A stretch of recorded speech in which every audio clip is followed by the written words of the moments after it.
খুলে ওগুলো পরে আমার সাথে চল। কোন যাইমু? ড্রয়িং রুমে। ঢাকা থেকে একজন ফকির বাবা আসছেন, জিন হাজির করে তোর স্বামীকে জেল থেকে বের করে আনার ব্যবস্থা করবেন। আমি আমার স্বামীর নির্দেশ ছাড়া অন্য কোনো পুরুষের কাছে এই পোশাক পরে যাইতে পারুম না। তাহলে খুশি, তুইও জেনে রাখ, আমি এই বিষ খেয়ে আত্মহত্যা করব। 7 বছর পর আমার নাদের জেল থেকে বের হয়ে এসে যখন জিজ্ঞেস করবে, মা তুমি কি আমার জন্য কিছুই করতে পারলে না, তখন আমি কি জবাব দেব? তাই আমি চললাম খুশি, তুই সুখী থাকি, আমি চললাম। আপনি এই বিষ খেয়ে আত্মহত্যা করবেন না মা। কেন আত্মহত্যা করবো না? আমার মা বাপু বিষ পান করে আত্মহত্যা করছে। আপনিও যদি বিষ পান করে আত্মহত্যা করেন তাহলে মানুষের ভিক্ষা দিয়া কলম কিনি অপয়া করিব। আমি এই অপবাদ শুনতে পারবো না গো মা।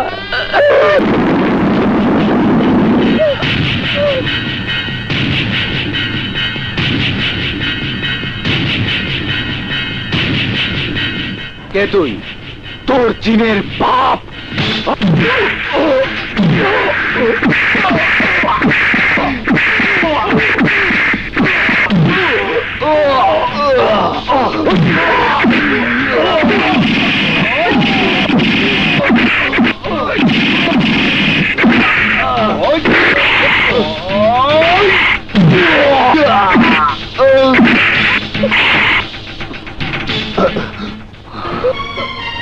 জি বুঝছি, শেষ পর্যন্ত তুই এই পোশাক পরতে বাধ্য হলি। আমি যা করছি সবই আমার স্বামীর জন্য করছি। বুকে হাত দিয়ে বলতো, তোর স্বামীকে দিয়ে একদিনের জন্য তুই সুখী হতে পেরেছিস? তোকে কি দিয়েছে? না দিয়েছে সুখ, না দিয়েছে শান্তি, না দিয়েছে স্ত্রীর মর্যাদা। চল এখন এই মুহূর্তে তুই আমার সঙ্গে যাবি, চল। আরে ভাই, স্বামীর বাড়ি সাইরা আমি কোথাও যাবো না। কেন যাবি না? কিসের জন্য যাবি না? মরতে হয় স্বামীর বাড়িতেই মরবো। তুই মরে গেলে এই দুনিয়াতে আমার যে আর আপন বলতে কেউ থাকবে না রে। কে তোর আপন?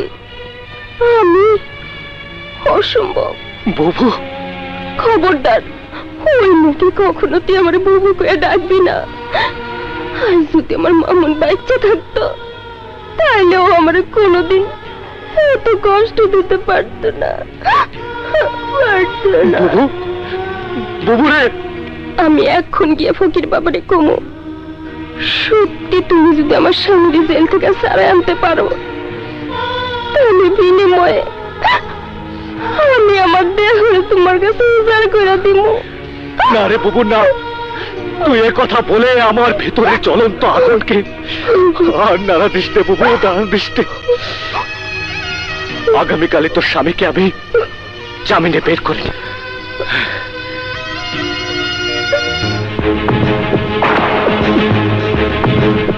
মামলার আসামি নাদের আলীর 3 মাসের জন্য অন্তর্বর্তীকালীন জামিনের আবেদন মঞ্জুর করা হলো। মামু, এতদিন জেলের থাইকা গলা শুকায় গেছে, জিহ্বায় পানি নাই। হবাইক না, চলো কোনো বাইশাড়ি ডিগ্রি কলেজ বনাম বানারীপাড়া ডিগ্রি কলেজ ছাত্রীদের ফাইনাল ব্যাডমিন্টন প্রতিযোগিতা। আজকের খেলায় যারা জয়ী হবে তারা পাবে ভাসানী গোল্ড কাপ।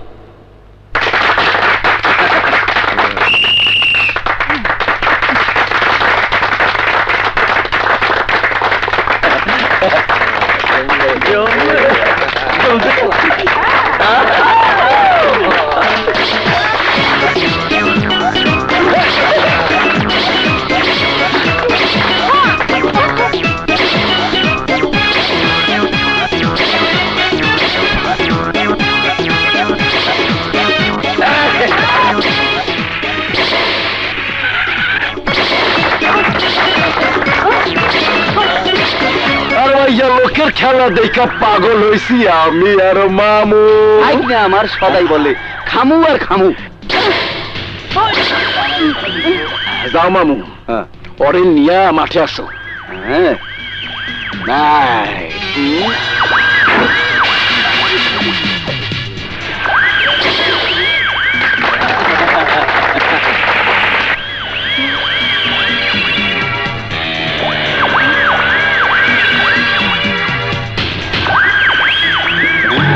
কে আপনি? আমার নাম মামু। সবাই রে আমি লাচ্ছি বানাইয়া খামু। পাগল মতো কি বলছেন? নাদের খান তোমারে ডাকছে। যাকে আমি চিনি না জানি না তার থেকে আমি যাব কেন? এই এলাকার নবাব, নবাব যা নির্দেশ করে প্রজাদের তা মেনে নিতে হয়। বর্তমানে নবাবী প্রথা নেই, আছে গণতান্ত্রিক সরকার। ওনাকে কি বলুন নবাবী খেতাব পরিবর্তন করে সরকারের কিছু একটা হয়ে আসতে।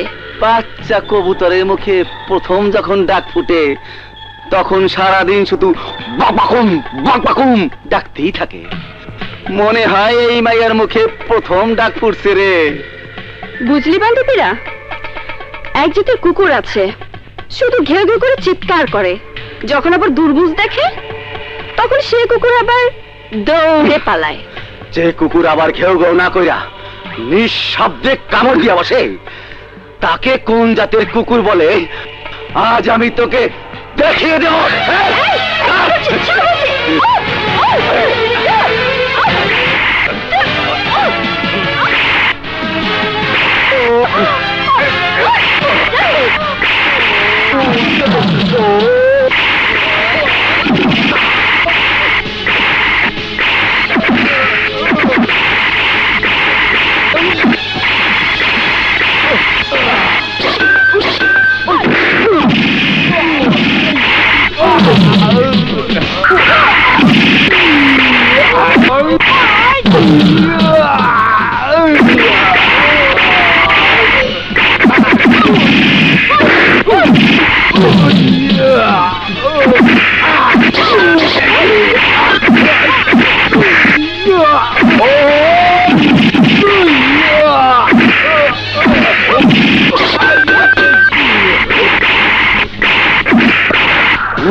চল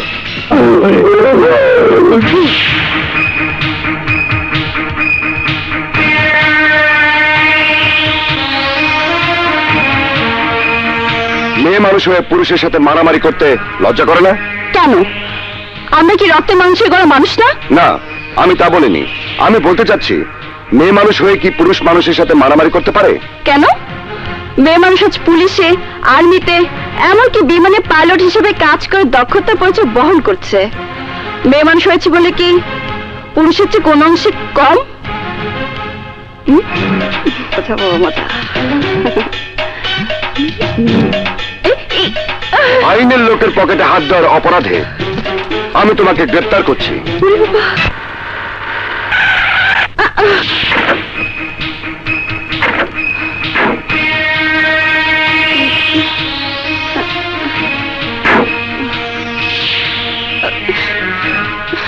বাড়িতে কে আছেন? বেরিয়ে আসেন।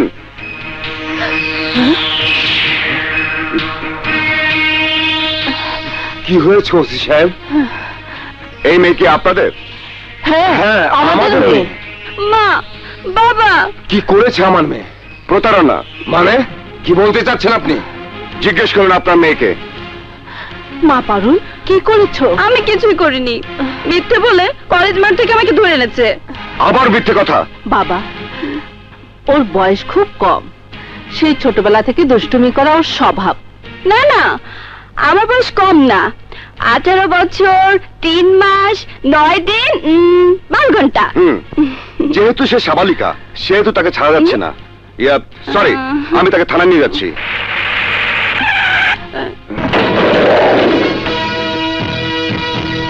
ভাইয়া,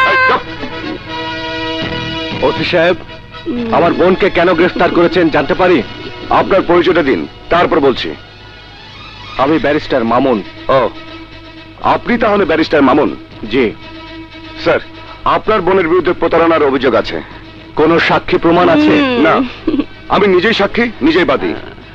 দেখুন, দেশের প্রচলিত আইনে আছে বাদী যদি নিজেই সাক্ষী হয় তাহলে আদালতে তার গ্রহণযোগ্যতা নিয়ে প্রশ্ন দেখা দেয়।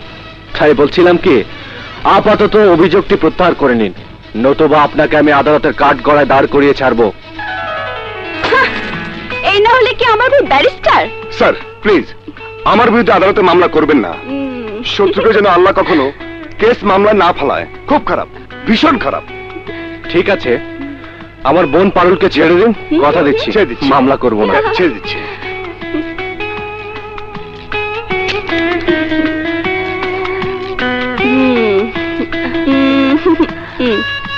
মা দেখেছো মামুন ভাইয়ের কি ক্ষমতা?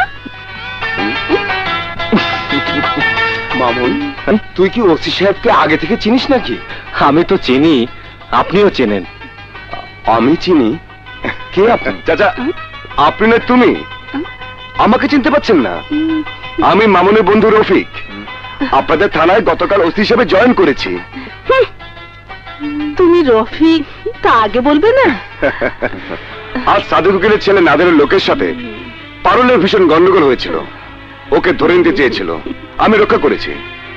বাবা রফিক, ওদের সাথে আমাদের দ্বন্দ্ব দীর্ঘ 20 বছর ধরে।